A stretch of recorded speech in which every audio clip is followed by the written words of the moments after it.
Welcome, teacher friend. I'm Lori. And I'm Melissa. We are two literacy educators in Baltimore. We want the best for all kids, and we know you do too. Our district recently adopted a new literacy curriculum, which meant a lot of change for everyone. Lori and I can't wait to keep learning about literacy with you today. Hi, teacher friends. We are here today with a really special guest, and we're excited to have Emily Hanford on the show today. So, Lori, I'm so excited because you know that I've listened to all of Emily's podcasts herself, and that they are amazing, and I listen to them over and over again, and I rave to Lori about them. So, Lori, I'm so excited to have Emily today. How about you? I know, me too. Emily knows this because I tag her all the time on Twitter, but I love to listen to Emily's podcast while I'm running, and it really pumps me up because I get so angry about the topics and like what she's talking about, and I get really into it. So I just run faster and faster. So Emily, thank you for improving my mile, and thank you for being here with us today. Welcome to the podcast. Thank you. Thanks for having me. I wish I were a runner. I like to listen to podcasts while walking quickly. That's also a good one. Walking around the neighborhood. Yeah, so Emily's brought a lot of really great things to light in these podcasts that are conversations that I think need to be happening. So we'll be touching on some of those today in our podcast as well. So I think we'll let Emily introduce herself really quickly. So Emily, if you want to take a moment to introduce yourself to the audience. Sure.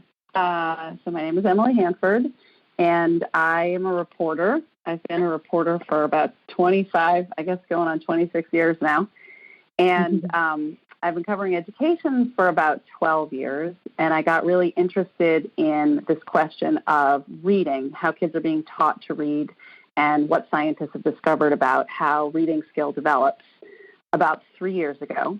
So I'm going on year 4 now of spending not all of my time, but most of my time on this topic of early reading instruction in particular. I've been mostly focused on, so far, kind of the K through 2, K through 3, like the very early stages of learning how to read and how kids are being taught. So as you mentioned, I produce podcasts. There have been 3 big ones over the past 3 years that I've done, and then a few others kind of have come out as sort of follow-ups.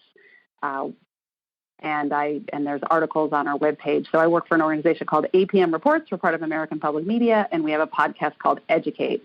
And that's where people can find the podcasts that I've done about reading. And we also have a web page, actually, where we've collected all of the work that we've done on reading. So it's apmreports.org/reading. And you can find all the podcasts and articles there. That's great. Thank you. Emily, did you know that one of your podcasts takes place in the school district where my daughter goes to school, which I often am like talking about on this podcast? And I also used to work a long time ago in that district. And it's interesting that you did that dyslexia podcast on using that school district like as, the example for what was happening, like the lens into what was happening, because I really felt that when I was there. I felt the same way. And I was like, kept looking around and thinking, does nobody else feel this way too? And it really drove me to move in my career from, being a teacher to being in more of a leadership role, because I wanted to make more of an impact and have, some authoritative power to make some changes that were really positive for kids. So I didn't tell you that, but I thought I would tell you that now while we're on the pod. Yeah. Are we naming the district? It was the Baltimore County Public Schools. It was Baltimore County. Hard to read. Yeah. This is the documentary the podcast that I did that really got me interested in this. So I was initially interested in children with dyslexia and why they have such a hard time getting what they need in school, because that is what I was finding. I was talking to parents all over the country, and I was hearing the same exact story all over the country. And it was about how their kid went to school and the parent knew something wasn't quite right, and the school kept telling them everything was fine, and the parent was saying, well, my kid's not really reading. And the school, kindergarten, first grade, second grade, third grade, the school is basically saying to the mom, in many cases, it'll all work out. We just need to find him the right book. We need to motivate him to read. You need to make sure you're reading to him at home. And it didn't all come together for many of these kids. And that's what that piece looked at, is sort of what is dyslexia? Why are kids having such a hard time getting identified with dyslexia? And then more importantly, getting the right kind of help.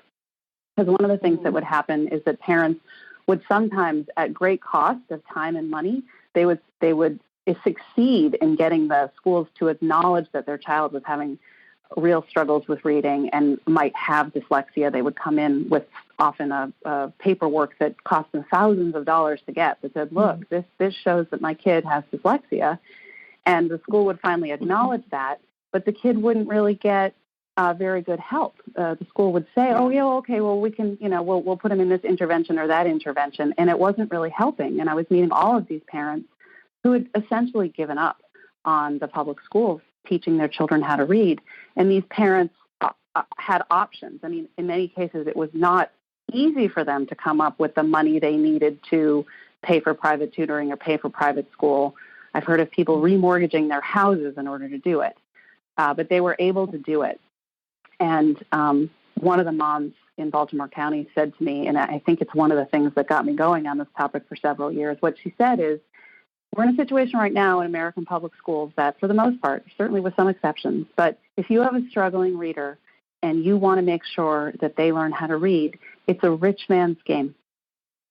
And what she meant by that is that schools are not providing the appropriate help, and you can pay for that help. You can make sure your kid learns to read. For the most part, you can ensure that if you have the money. But if you don't have the money, what do you do? And that's what really got me onto this topic. And then, to move along, I think the connection here between dyslexia. So what I learned as a reporter is that I think at root, the reason that a lot of kids are not getting identified with dyslexia and getting the right kind of help in school is because at the end of the day, again, with some exceptions, for the most part, many people in education are not being taught what scientists have figured out about how skilled reading develops and what schools and teachers need to do and could be doing to make sure that more children develop good reading. And because they haven't had the opportunity in many cases to really learn about what's really almost 50 years of scientific research on how skilled reading develops, because they haven't learned that, what happens is that when you're forced with a struggling reader, like a kid who is struggling, you don't really know what to do. But the root of the problem is just sort of a misunderstanding or a non-understanding of reading skill and how it develops. So it's hard to know what to do when a kid is struggling. Yeah, and Emily, can you talk a little bit? Lori and I actually have this conversation often of like the science of reading is now like the new term that everyone's throwing around. Like if that's if we just follow the science of reading, then everything will be good. But I don't know that everyone really knows what that means or is using it in the same way. I know that my view, I see some people using it as just meaning phonics instruction. So can you just talk a little bit about what does that actually mean, the science of reading? That's a great question. Really important question. And you're so right. I mean, it's now a term that's being tossed around, and it's great that people are talking about it, but it becomes a problem because now it's tossed around, and who knows what people mean when they say that. And it's very easy to sort of appropriate that term also, to be like, oh, we're doing the science of reading. And you got to look inside. You got to look inside that box. So here are a few thoughts. Like, what is the science of reading? So I think when a lot of people think about the science of reading, and maybe they weren't even calling it that, like when they think about reading research and what do we know about reading and what kids need to know, I think a lot of people at a surface level know about the sort of 5 pillars of reading instruction. And this kind of came out of the National Reading Panel report, which was now about 20 years ago. So what we have out of that, and I think most teachers, not all, but most teachers know these 5 pillars, right? So they're phonemic awareness, understanding the sounds and words, the speech sounds and words, phonics, understanding how the letters in words are represented by sounds, vocabulary, fluency, and comprehension. So people know these 5 things: phonemic awareness, phonics, vocabulary, fluency, comprehension. And what's been able to happen is people are like, well, we do all that. Check that box. We do all those things. And publishers can be like, we do all those things. Check that box, right? The problem, I think, is, and this is what really sort of shocked me as a reporter, as I dug into the actual research. So there are like decades of studies that have been done in classrooms and in laboratories all over the world, not just in the United States. Like there's a whole bunch of people who are reading researchers, and they're educational psychologists, and they're cognitive scientists, and they're neuroscientists and linguists. There's this big body of work. And what that body of work has really shown is that I think these 5 components have led people astray, right? Because the question here is, how does skilled reading develop? You can't just do all of those things. Like, what do you do when, and how do you do it, and at what intensity, and for how long, and what all adds up to skilled reading? Mm-hmm. So, for example, comprehension is one of the components. But comprehension is really the result, right, of a kid having good phonemic awareness and phonics and vocabulary, that those things help them become fluent readers, and developing reading fluency helps you comprehend what you're reading. Yeah. Right. It's so when I math, everything is intertwined in reading and literacy, whereas math is much more skill-based. So, and that's what's going through my head as you're talking. I'm like, literacy is so much harder than math.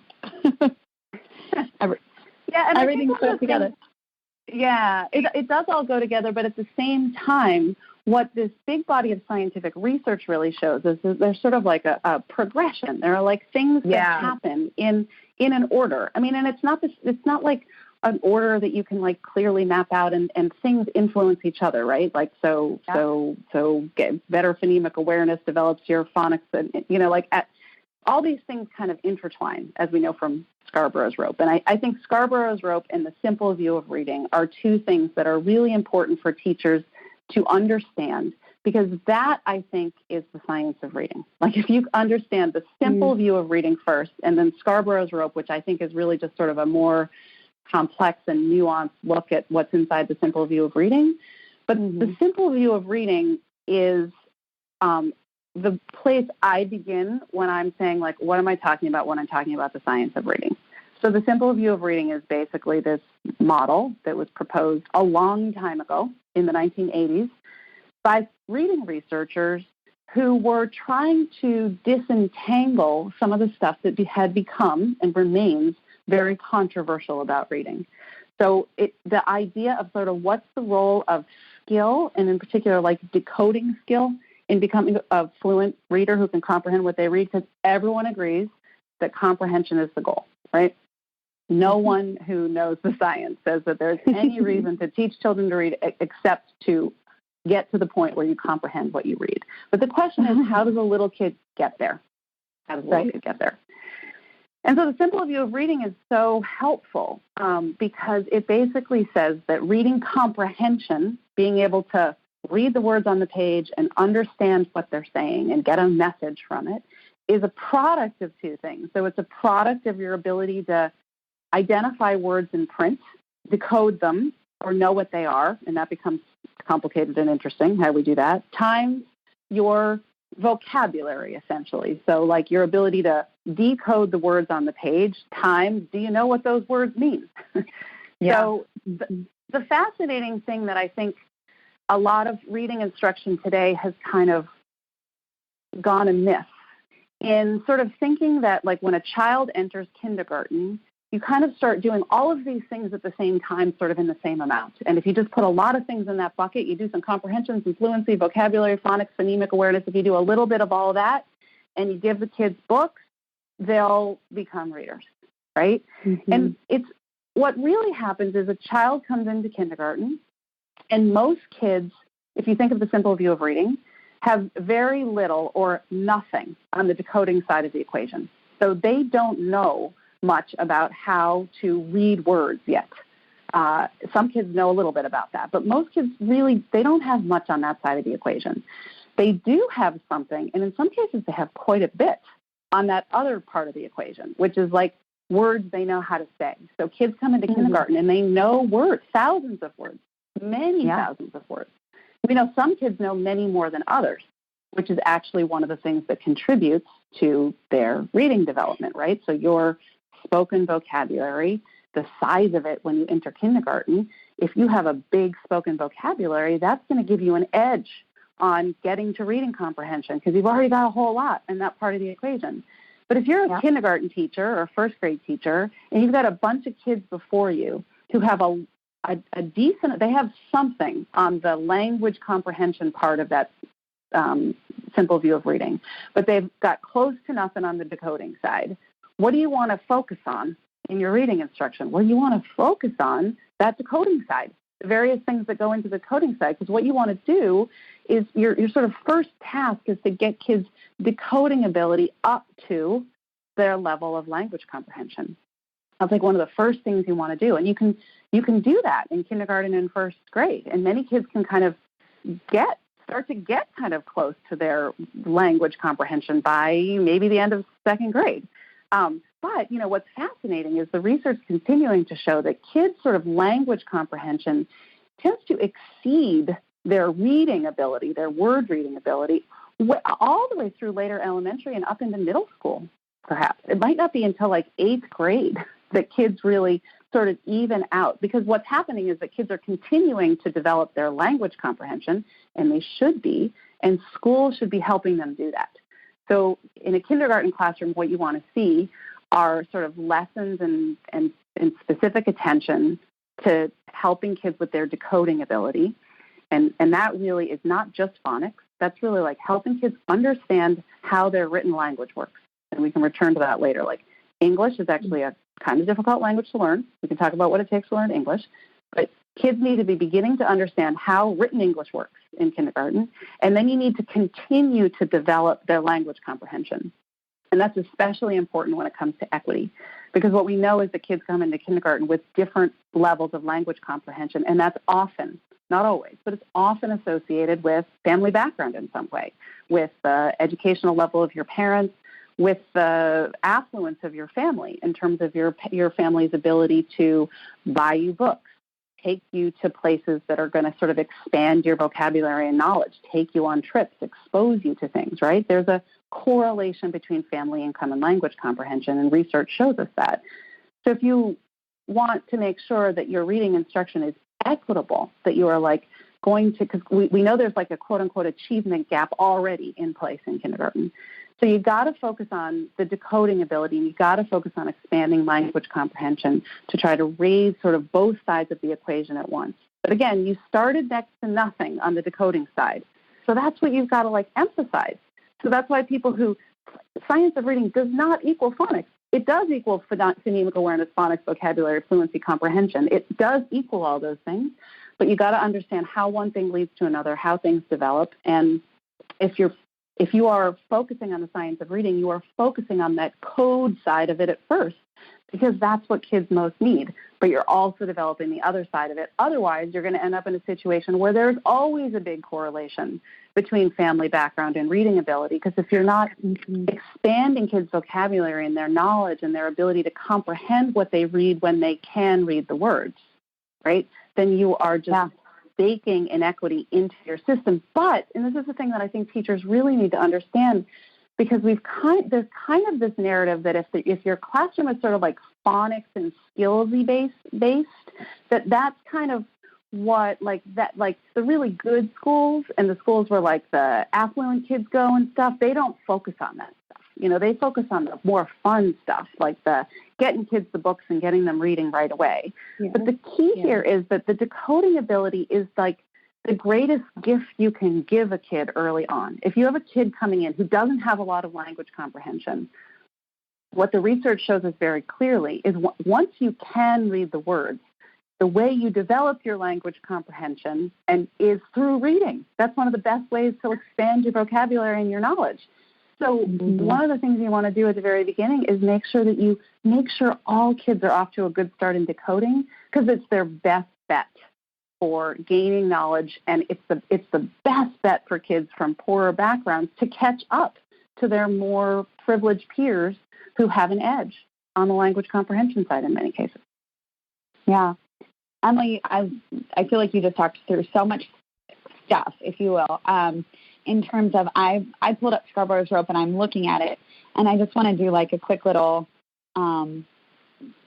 here's what I'm understanding about what you're sharing is that core instruction in terms of meeting the word recognition, so the bottom part of Scarborough's rope, which is phonological awareness, decoding, and sight recognition, so familiar words, that's really addressed in a systematic foundational skills program that would level the playing field for all students at a young age. So as they're entering school, kindergarten, first, second grade, and it would get them to be on level together because they're accessing those systematic skills, right, that they need in order to decode and be able to read so that then they can move to the top part of the rope and comprehend.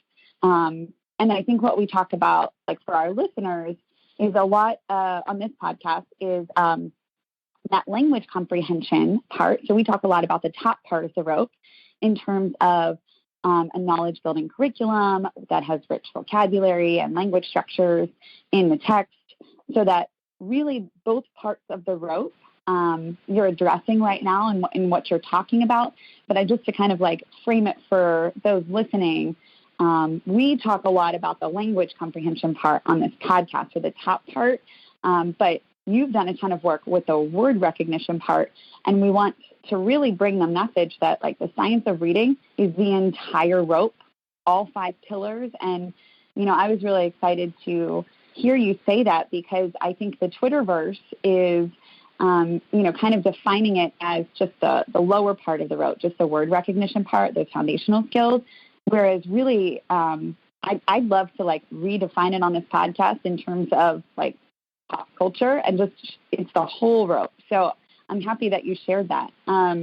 Is there anything that you feel like people should know in terms of like, if someone from Twitter is listening right now, like why do you think that it was defined as that bottom part? Like what gave it that initial, oh yeah, science of reading, it's definitely the word recognition piece. Like what happened? Why did that become the pop culture definition? I think a couple of reasons. I mean, I think partly because that bottom part is the part we fight about for the most part, right? So that is the part that has been very controversial. And I think that the work that I've done that is focused a lot, and I'll say that my work has talked about the language comprehension part. I mean, I've described the simple view of reading, for example. Like I think from the get-go, it's been very clear to me that it's both parts. But I think the word recognition part, I think, has been a little bit forgotten. In terms of kind of like what is really up with that. You know what I mean? Like, I think a lot of people are like, well, we do phonics instruction. We have like a 20-minute phonics block. But what I think has been missing for a lot of educators is why. What is it? Why is that so important? What is it about word recognition, and what role does that play in the whole piece? As you can see, it's sort of these things happen at the same time. But without good word recognition skills, you can't become a good reader. Same thing, without good language comprehension, you can't become a good reader. So I think one reason the focus has been on word recognition is because it has been missed. And it has also been done, I think, kind of poorly. It's been a little bit like, check the box, we do some phonics, and without an understanding on teachers' part of what is so important about that. And understanding the phonological awareness part of it. I mean, I think that there's a lot of phonics stuff that goes on in the name of phonics instruction out there that may not be helping kids as much as it could, because some of the phonological and phonemic awareness stuff is missing, and the sight recognition thing is not well understood. Word recognition, the sight recognition does not mean one of the things you do is you do some phonological awareness activities, you do some decoding stuff, and then you give kids a bunch of sight words to memorize. No, phonological awareness and decoding, what that sight recognition is, when scientists talk about sight words, they typically mean something quite different than when educators talk about sight words. So educators talk about sight words usually as those words that kids just have to memorize, either because they're really frequent in text, right? And so if we're going to get kids books, we need them to just memorize some words that are too hard to kind of help them understand in terms of the spelling patterns, because it's too complex. And that's true. English, unfortunately, some of our most common words are our words that kind of have the wackiest spelling, because they're some of our oldest words. They come from the Anglo-Saxons, and the Anglo-Saxons pronounce things very differently than we did. And so anyway, you'll tend to have these like lists of sight words, which are like high frequent or irregular words. And, I think there's a good discussion to be had about like the role of sight words. And there probably are some words that you want kids to just kind of memorize to give them access to books early. But I've seen some really long lists of sight words, and I see that the way that the teaching is done is just memorize those. I mean, you kids are given flashcards, and they're told to just like memorize those words. But when scientists refer to sight words, it's not some word that you've memorized by looking at flashcards and you know what the word looks like or what it like sounds. It's what's happened is you have orthographically mapped words into your brain. And we could talk about orthographic mapping if you want. But basically, orthographic mapping is this thing that happens when you connect the pronunciation of a word with the spelling of the word and the meaning of the word. And if you have exposure, if you're like a typically developing reader, like you don't have sort of severe dyslexia, you don't have a reading disability, and we can talk about what that is too. But if you're like a typically developing reader and you are exposed to a word a few times through those three things, an understanding of the pronunciation, an understanding of the spelling of it, and an understanding of the meaning of it, what happens is that like it's glued together in your brain in this way that word is now instantly and automatically available to you the next time you see it. So what happens when you're a skilled reader, you actually know tens of thousands of words instantly on sight because you have had exposure to them through the spelling, the pronunciation, and the meaning. So that's what a sight word is, and that's what fluency. That's how fluency develops. You have lots and lots of sight words where you just know them automatically, not because you memorize them, because you understand something about the way they're spelled and the way they're pronounced. And what happens is that when you have a lot of words that are instantly recognizable to you, you can go along and you can read, and you don't have to spend your energy figuring out the words. You might come across a word you haven't seen before, and then you have to call on your phonics knowledge and give it a shot to sound it out. And you may sound it out and realize, like, oh, yeah, that's a word I know the meaning of, or not. I can give you an example of that if you want with my teenage son. So here's an example of orthographic mapping. Yeah, give us an example. Yeah, okay. So my son was in about 10th grade, and he was reading up something out loud to me, and he said the word epitome. And I stopped, and I was like, wait, epitome? I said, do you mean epitome? So if people don't know that word, so epitome is epitome, E-P-I-T-O-M-E. So he gave it a shot. He tried to sound it out. So when I said epitome, he said, oh, and he had this like kind of light bulb went off. He was like he had clearly kind of heard that word before, maybe had sort of a gist of it kind of idea of what it meant. I don't know if he really did. And we talked a little bit about the meaning of the word. And then, so what happened, I think, in that moment is he had probably heard that word before in spoken language. He might have come across it before in text, and he had come to it and been like, epitome. Don't know that word. Skip over that block. But now in this moment with his mom, reading out loud to his mom, he had the kind of eureka moment he needed to connect the spelling, the meaning, and the pronunciation of the word all together. Now, maybe the next time he comes across it, he might like pause for a second, but a few more exposures to that word, and that kid has got that word. That word is just known to him instantly. And that's what we need to have happen. But what you can see in that example, one of the reasons I think that example is so important is that it shows you that reading comprehension is not just decoding ability. I mean, he had some decoding ability, but because of the English language, he was like, what the hell? Epitome. I mean, he didn't know what that was. Yeah. So what had happened is he had read it out loud to his mom, who knew that word.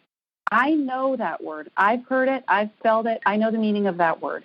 So decoding, it's about so much more than decoding ability. It's about having a mom who knows that word and points it out to you. It's the fact that I think he had heard that word before in daily conversation. So this kid had gotten to 10th grade. That's not a word that's used in conversation a whole lot, but he had heard that word. And that said something about his background and his opportunities, right? So that, he's in college, and he's a good reader. But a lot of things have come together for him that have enabled him to be a good reader. And his phonics knowledge, he's got a decent amount of it, because he really cannot be a good reader without having a good understanding of English spelling and how sounds and words are represented by letters. But it's much more than that.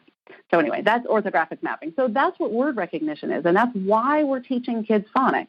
We're teaching kids phonics so they can do that orthographic mapping thing, so they have tens of thousands of words in their sight word vocabulary. They know them instantly, so that it frees up their mental energy to not have to try to identify the words as they read. They know the vast majority of them. And then when they come across, they're reading like a science textbook when they're in high school, or they're reading a novel and they come across epitome, then they have a moment of being like, oh, got to pause for a second.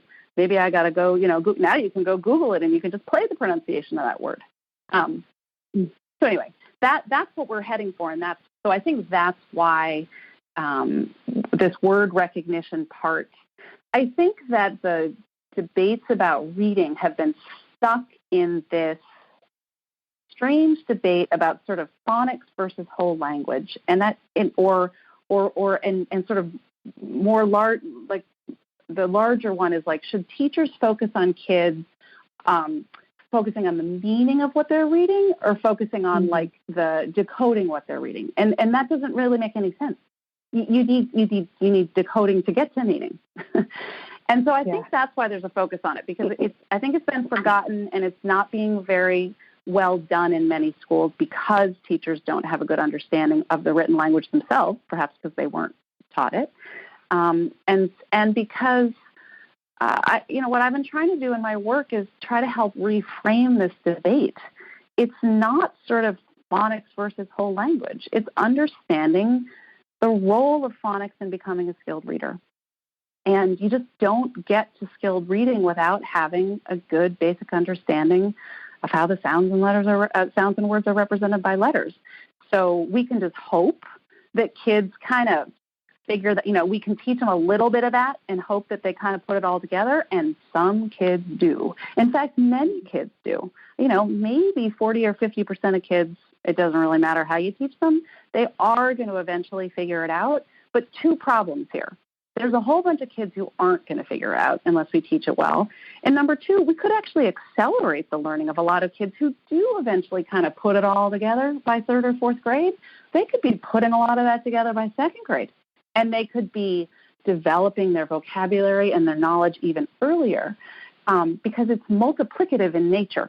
And there's this thing called the Matthew effect, which is like kids who get off to a good start in reading then have access to building their knowledge and vocabulary through reading. Kids who don't get off to a good start don't. And the Matthew effect is basically, it's a biblical reference. The rich get richer and the poor get poorer. And it happens with reading really fast. It happens right away. And we got to prevent that from happening. But even the kids who become pretty good readers, the research really suggests that if we taught them better how their written language works earlier, they could probably become better readers.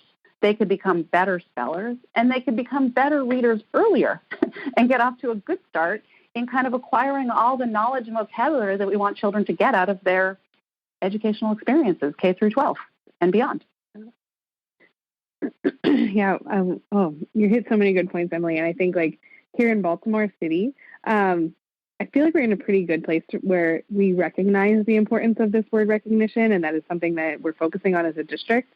And what I actually feel is, in education, we like to swing the pendulum to one side or the other, right? People have a hard time with finding that middle place. And so, some people in the district are like, well, let's just focus on that word recognition then and get that down in our kindergarten, first, second grade.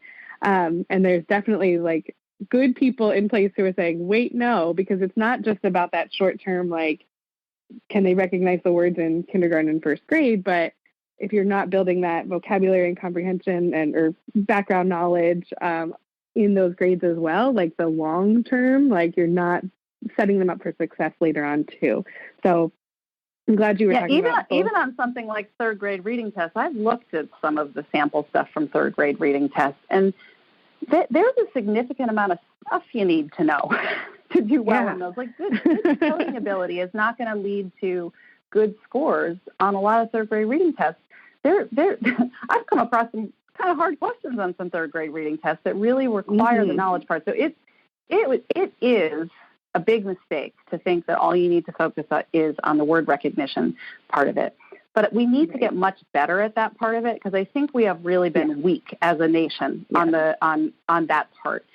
However, I would like to add that I'm not so sure we've been so strong on the language comprehension part. I mean, I think a lot of people who are proponents of balanced literacy, and we can talk, that can mean many different things to many different people. But I think one of the things that balanced literacy sort of put out there is like, well, we will do some of this like phonics and word recognition stuff, but really we want to spend most of our time on this other part, and we're going to be really good at that. We're going to make sure kids get access to books and develop language and vocabulary. And I don't know that balanced literacy has done the best part on that other side either. I think it claims to do a good part on that, but whether or not we're really building good, complex vocabulary, really building knowledge in kids with some of the things that are out there in the name of balanced literacy, or some of the things that teachers are creating on their own in the name of balanced literacy. Many teachers don't have access to good knowledge-rich curriculum, as I know you know.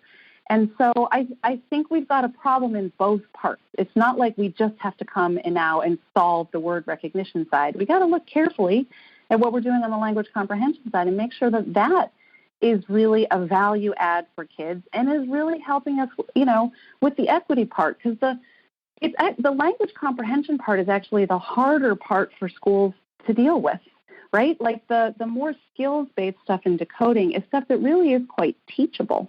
There's lots of different ways and programs and approaches to teaching it, but that stuff is teachable. But language comprehension continues to develop through a human being's life, through their exposure in their environment, the opportunities they get access to. So the rich get richer and the poor get poorer with that right away. And schools, there's like a heavy lift for schools to do to really come in and try to even that playing field, because the kids who get access to all those opportunities continue to get access to all those opportunities. And kids who don't. So it's especially important if you're trying to, sort of the affluent kids are going to continue to develop that sort of no matter what the schools do. And the affluent kids are going to get the basic word reading skills sort of in some cases no matter what the schools do, because either it will kind of come together for them because of the way their brains work, because they have advantages when it comes to developing reading skill anyway, right? So if they don't have any problems with decoding, if they don't have a brain that's on sort of the dyslexia spectrum where that is particularly difficult for them, then it kind of, no matter what the school does, the word recognition and the language comprehension stuff will kind of come together and will equal by the end of high school in like a good reader and a well-educated person. But, what kids who have a hard time with that word recognition part, if they're not learning it in school, well, what happens, as I said at the beginning, is if you're from a family with resources, they notice that you're struggling with reading, and they have the ability to do something about it, and they can find good tutors, or they can find a good private school, and that's not everywhere in this country. I mean, there are parts of the country where those don't exist.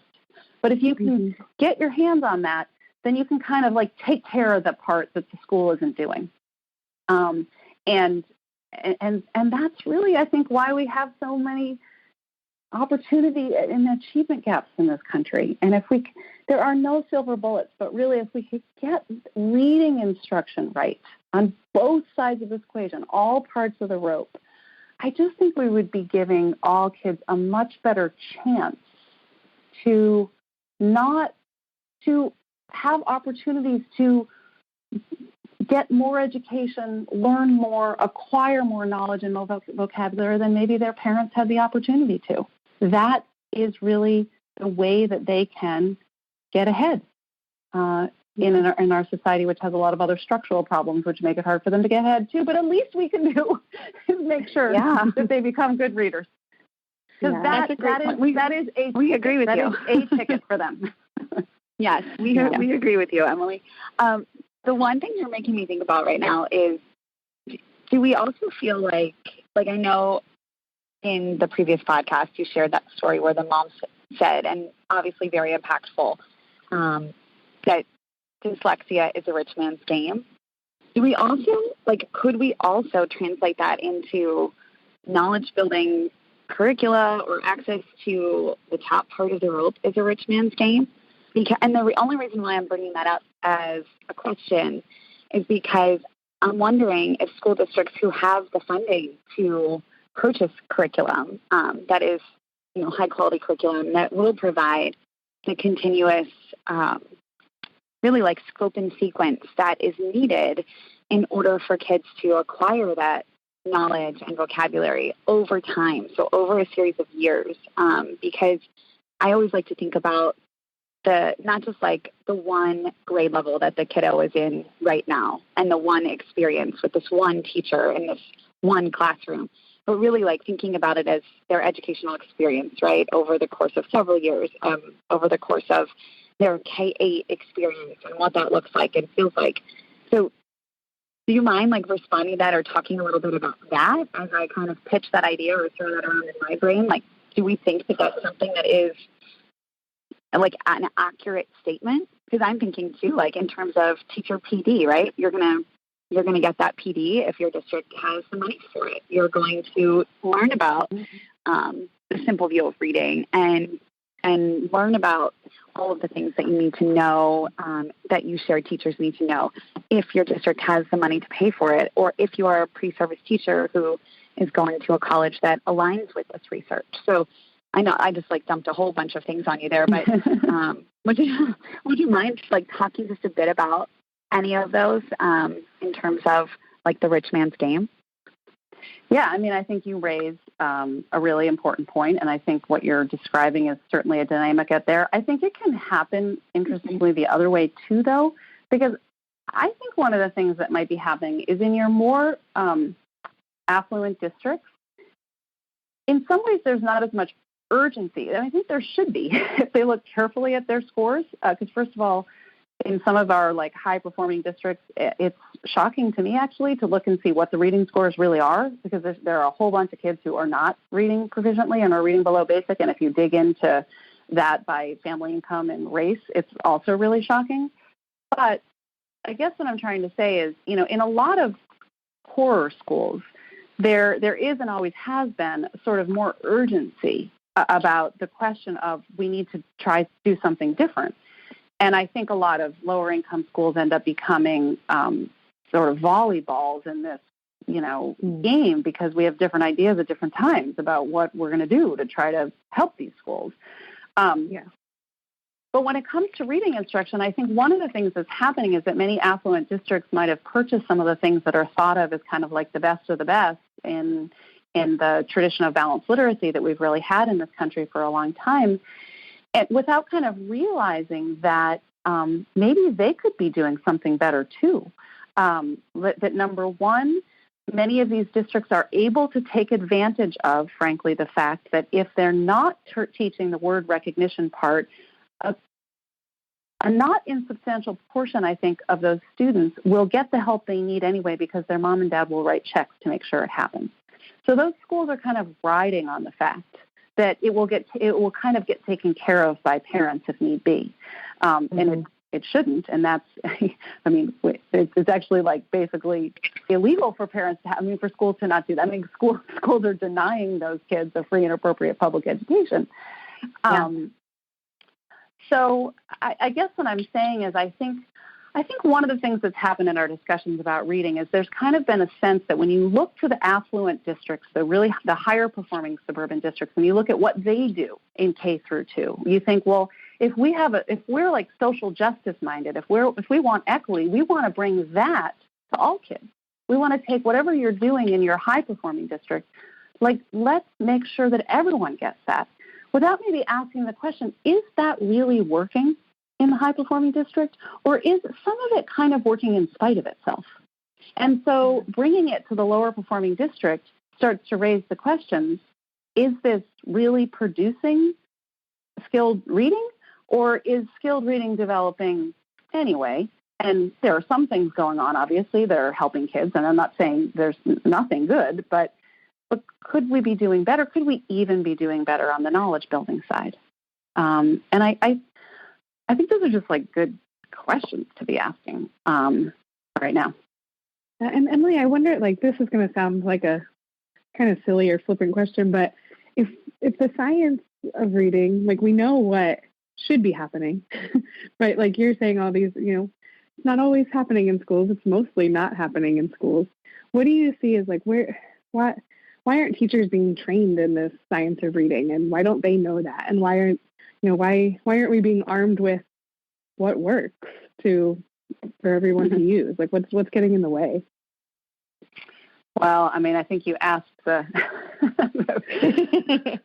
big question. The big question. I mean, I think at the end of the day, it gets down to the fact that we really, for some reason, we do a lot of arguing about reading. There's a lot of deeply held beliefs about how children should be taught, and when you get into reading, it gets into some bigger questions just about the role of just like sort of direct and explicit instruction. And we really have a tradition in this country, I think, that a lot of people have bought into, parents and teachers, that's not such a good idea, that kids don't really need that kind of direct and explicit instruction, that they can really learn through sort of guidance and the teacher creating the right kind of environment and opportunities.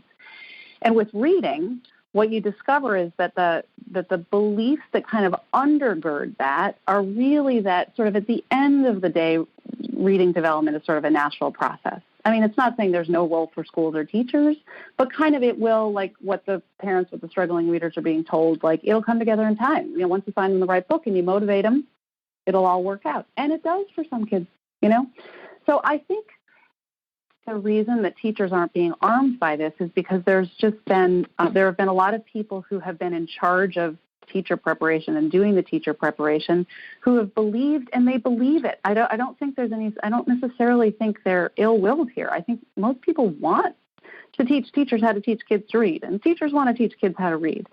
But for some reason, there's just been sort of a set of beliefs and ideas and assumptions about how reading develops that's just kind of held sway in schools of education, teacher preparation programs, among curriculum developers and sort of prominent literacy leaders in this country. And that's what I've been trying to do in my reporting, is sort of be like, whoa, wait a minute. What are the assumptions here? And do these line up with what these scientists have really figured out about skilled reading? So that's the other problem, is that like on your typical university campus or whatever, you have the College of Education and people doing certain kinds of research, some good, really interesting research, but sort of like a vein of research that hasn't really crossed paths with the vein of research that's been going on, like across the quad, where people are starting to do like fMRI imaging, the neuroscientists and the cognitive scientists and the linguists who study language and stuff like that. Like there's been this whole other body of research that's led to this understanding that's still being figured out. It's not like everyone knows all the answers to these questions, but the reading science has developed a pretty robust and solid kind of model. The simple view of reading is the basic model. Scarborough's work is the basic model. Like those models are reaffirmed consistently by research. And it's just like no one like walked across the quad to see like what the other person was doing. So I think that's kind of the simple reason why. And like you can't just walk across the quad with your research, because people have their research that has led them to believe other things. And they're like, well, why should I buy that? And then you get into this kind of he said, she said war. And people will push back against my work all the time. Well, there's this whole other body of research. But I think the problem is there's this body of research that sort of led to an idea about reading that is at odds with what this cognitive science and neuroscience and this other research has shown. And so, I guess at the end of the day, you can have your academic freedom to be like, I believe that or I believe that.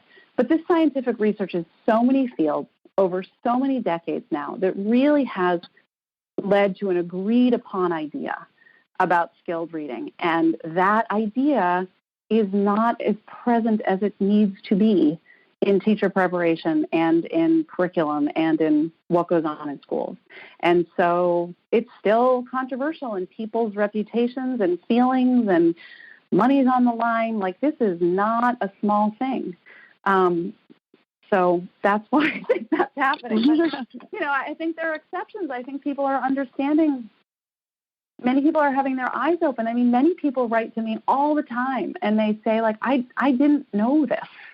I had, a teacher wrote, I felt so angry. This is a quote from a teacher. I felt so angry and guilty when I was finally taught the basics of reading science. I thought, how did you let me teach literacy without knowing this? Yeah. And at the end of the day, this is not, it's not fair to teachers. It's not their fault, but they need to be taught this. You don't know what you don't know. That's true of everyone all the time. No one ever knows what they don't know. So, anyway, that's what I think. Yeah. It reminds me of the recent NCTQ findings around teacher preparation for reading, and they found a huge increase. Like many more teacher prep programs are preparing teachers to teach reading, but it was still like I'm going to get it wrong, but maybe like 49%. Yeah, it's about half. And that's kind of like, the headline is great. So I think there is an increasing awareness that teacher prep needs to change. And I think there's an increasing awareness among teacher educators. And I think the NCTQ research has been valuable. And there's a lot of other research that's important for people to understand that indicates that teachers are not being prepared to teach reading. NCTQ is not the only one, because I know there are many people who don't like the way that NCTQ has done it. And the truth is, an NCTQ acknowledges this. They're doing a very big, broad survey where they're looking, for the most part, at syllabi. And, what's on the syllabi and what actually gets taught, who knows? You know what I mean? There's a version of checking the boxes. So everyone's talking about the science of reading. So you would now be it would be a big mistake, really, for you to, not be like, oh, yeah, we teach phonics. We teach phonemic awareness. We teach all, it's hard to sell a product if you're not, aware of all those things. So, you got to be aware of the science of reading. But just because it's on the syllabus doesn't mean it's being taught, or maybe being taught well or taught enough, or do the teachers actually understand it? So, that's an important thing inside those NCTQ findings, is to get inside the box, because there are some people in different states. Mississippi is one, North Carolina is one, where they've done sort of more robust kind of studies. Not only have they collected the syllabi, they've observed classes, they've done interviews with professors, they've done interviews with candidates to try to get, what did they really learn? And those are not very, those are not very comforting findings. And again, maybe things are changing, but this stuff doesn't change quickly. So if it starts to change quickly on the surface, you have to ask the question, did it really change? I don't know. I think it's an open question. That's a good point. It makes me think about a class that I had in college called Children's Literature, where literally every time I went to class, the professor would just read beautiful children's books out loud to us. And at the end, we had a celebration of all of our, I don't even remember what it was, but I remember there being a celebration, and just thinking how is this, what am I going to do with this information? How am I just going to read? I envisioned myself as a teacher just sitting there reading books to kids all day, because that was one of my first courses. And I'm like, is this what I do all day? Do I just read books aloud at the carpet? And I was a traditional elementary ed path. So I hope that I can go back to that college and see some shifts, 17 years later. But so I have heard that exact same anecdote from a number of teachers. You're not alone, where they went in and the first half of class was just reading literature. So there's two really important questions. You can sort of laugh at that now, but kind of at a serious level, what's the assumption about how reading skill develops that's embedded in there? The assumption is that if you read books to kids, that they become readers. And again, we have to have this research shows that's not the case. It's not enough. Learning to read is not something that develops naturally. We're not born with brains that are wired to read. The brain research is fascinating on this one, because they can actually show that you take a kid before they learn how to read, or you take an illiterate or illiterate adult, and then you teach them how to read, and you can see changes in their brain. Our brains change when we learn how to read. And so, again, reading to kids is super important, because it builds it begins to build that vocabulary and knowledge and understanding of how language works, which is essential to understanding what you read. So yes, indeed, reading to kids is great, but you can't leave it at that. And we've been sort of a little bit too much kind of leaving it at that plus a little bit more. And now it's we got to do that and a lot more. Otherwise, a lot of kids are not going to learn to read well. Some will, because they have the brains that are just going to put it together, or mom and dad is paying for a tutor. because they're struggling and the mom and dad are fixing it. And those are the two ways that kids become good readers in a system that essentially assumes that. And then there's everybody else, the kids who do not get read to a lot, do not come in with an edge on the language comprehension side, and the kids who have those brains. And again, that's most people are not learning. Written English is hard because learning to read is hard, number one, because we don't have brains that are born to do it. And number two, English is actually one of the, of an alphabetic language, it's probably the most difficult. French is hard too. It's probably the most difficult language to learn because you can't just teach phonics, actually, because we have a morphophonemic language, to get all nerdy on people, but it means that our spelling patterns are based on the sounds in the words, but also on meanings. We have like meaningful parts of words. We have roots and prefixes and suffixes, and our language is actually comes from many different languages. We're this melting pot language. We've got some Greek and some Latin and some French and some German influences, and we keep bringing in stuff from other languages. And like I said, we have our ancient, the Anglo-Saxons, and they spelled things really weird. And so our spelling today is a result of all that history. So you got to teach kids basic spelling sound correspondences. You can actually sound out more than 80% of English words if you learn just some basic stuff about some basic spelling patterns. But then you got to learn some other stuff too. You got to teach kids. You can teach kids in kindergarten, why it's phone, Phone. Oh, it's Greek. PH makes the sound in a bunch of words, and a lot of those come from the Greeks. And isn't that fun? And so you got to teach that. But you know what? Teachers need to know that. Teachers need to understand that. So not only do they need to be taught, and this is where it gets really hard, not only do they need to be taught this stuff about the science of reading and to understand how skilled reading develops, they got to understand their written language. And many of them don't. And just because you're a good reader, I'm a really good reader, I don't understand a lot. I can't tell you a lot of things about why the English language is the way it is. And I've been learning some really cool stuff through this reporting. That's one of the things that I love about this. I'm like, oh my God, I'm learning all this cool stuff about the English language. But to be able to teach the English language, you really need to have a knowledge of a bunch of that stuff. And the teachers themselves weren't taught that for the most part when they were little kids. And they're not being taught it for the most part in their teacher preparation. And that's why this is an intimidating conversation, because you're telling me I need to teach kids how the written language works. Well, for good reason. I don't really understand how the written language works, Yeah. And so that's why this is hard and intimidating. And it would be so much easier if all we had to do was read books to kids and create a nice environment where they did they met in some small groups and they got some books and they did some guided reading and stuff like that. It would be much easier if it worked that way. Yeah, it's a good point. So Emily, we always ask our guests at the end of each podcast to leave our listeners with one piece of advice. Oh, so I remember you told me that and I forgot. Okay. So with all of the incredible wisdom that you've shared today, and I just want to say thank you, by the way, because I feel like you make all of this so accessible for everyone, whether you're an educator or just someone who just wants to learn more about the educational system. Your reporting makes all of this so accessible. And so we thank you for bringing this to light, but, we also thank you for your accessibility in bringing it to light. It's not very intimidating to listen to you talk. And so we appreciate you so much and all the work that you do. And hopefully that bought you a few, 10 seconds to think of a piece of advice.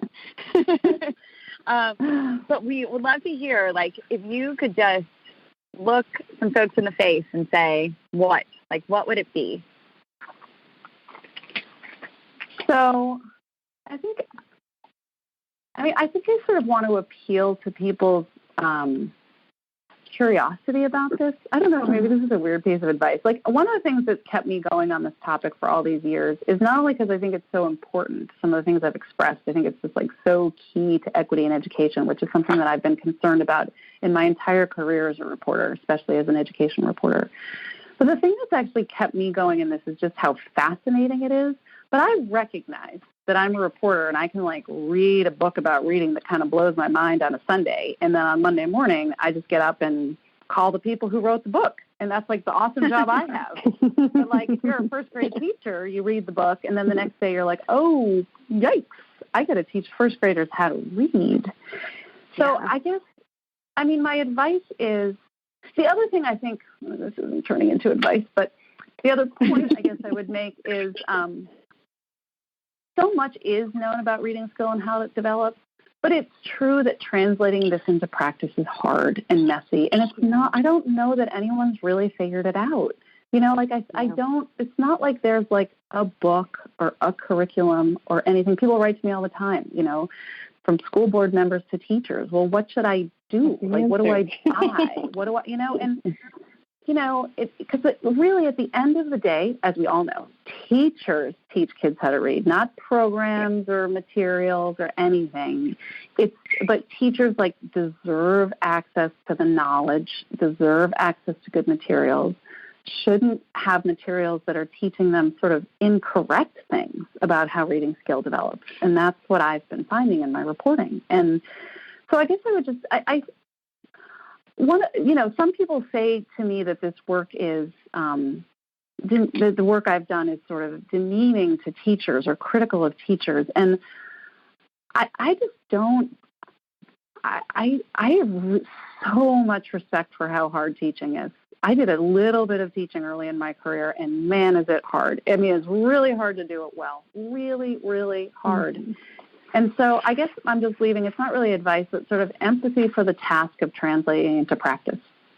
Because I think we're behind on the materials and things we need, so it's a little unfair. We're having this big conversation that I don't know if we have enough stuff to offer to teachers yet. Be like, oh yeah, do this, do that, know this, read that, you know.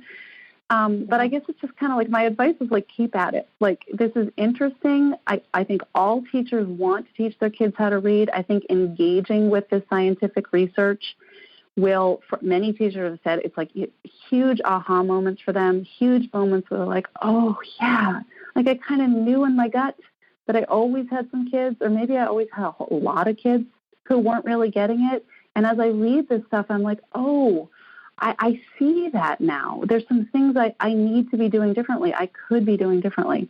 So I would just appeal to the teachers listening to like, just go with that. And also this stuff does not change overnight. Like there is a lot to this. I don't think the country's going to fix this problem fast, but I do think that it's really about teachers. It's about what teachers do every day in their classroom. I think all teachers, with maybe a few exceptions, but teachers have the best interests of their kids. And so I would just appeal to people to sort of be open and go down the road, as it sounds like you've been going down, which is why so many people listen to your podcast. So I would say listen to more of your podcasts and just stay open to it all. That's my advice. Well, thank you. Thank you so much, Emily. You're welcome. We really can't thank you enough for being on today. Thank you so much.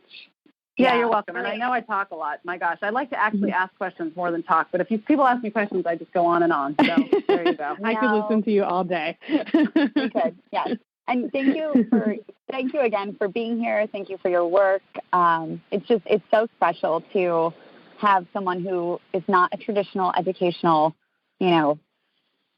person come into education and really understand it so deeply. So thank you for all you've done to do that and to just be here today and share all of this knowledge that you know with all of our listeners. So thanks. You're welcome. Thanks for having me. Absolutely. Yeah. Hope to talk to you soon. All right. Take care. Bye. All right. Thank you. Bye. Okay. Bye.